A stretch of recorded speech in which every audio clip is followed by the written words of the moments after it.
Katika video iliyopita tumejifunza jinsi ya kuandaa mazingira katika kompyuta zetu ambayo yatatuwezesha sisi basi kuandika language ya HTML ili kutengeneza website.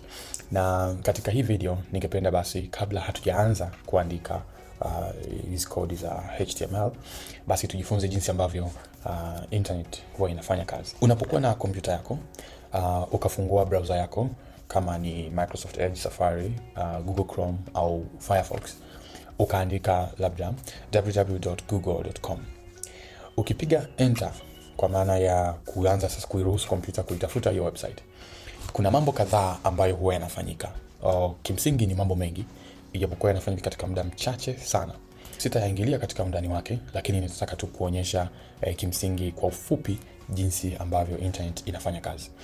Ile request sasa ambayo tumeiandika hapa katika client, kwa maana ile kompyuta yako, inaitwa HTTP request.